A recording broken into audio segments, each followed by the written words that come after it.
Donc, je m'appelle Cécile Guilbert, je suis essayiste, romancière et critique littéraire en France, je vis à Paris.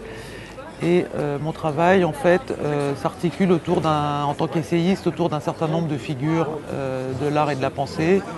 Le duc de Saint-Simon, Guy Debord, Laurent Stern et Andy Warhol, à qui j'ai consacré un essai graphique en 2008.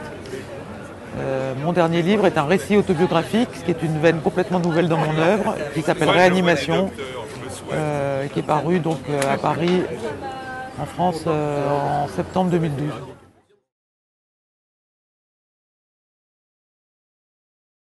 J'ai rencontré le public israélien hier à la foire du livre. Ça m'a fait très plaisir de rencontrer des écrivains israéliens le soir d'inauguration, David Grossman et Aaron Appelfeld, ça m'a beaucoup plu. Et oui, j'aimerais beaucoup que mes livres, enfin, certains d'entre eux soient traduits en hébreu évidemment, mais j'aimerais aussi approfondir ma connaissance de ce pays complexe, attachant. J'espère donc que ce ne sera pas ma première visite.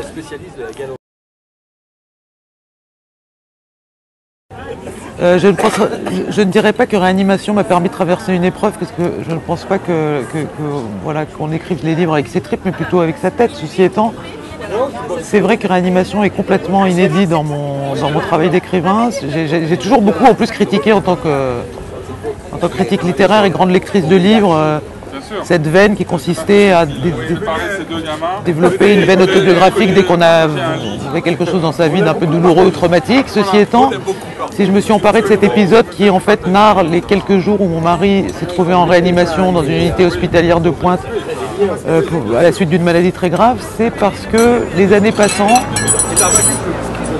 ça a été une expérience, et je pense que c'était une expérience qui avait énormément de fécondité littéraire. C'est-à-dire que c'était une expérience, ce coma thérapeutique, ce service de réanimation, les associations qu'on peut faire entre le sommeil et le coma, les contes de fées où il est toujours question de sommeil et de sommeil initiatique, toute une mythologie associée au sommeil, à la mort et à cet espace de transition en fait entre la vie et la mort qui est un service de réanimation m'a semblé à la fois une expérience universelle qui parlait à toutes les civilisations, dont toutes les civilisations nous parlaient, parce que la réanimation c'est le souffle, c'est la vie.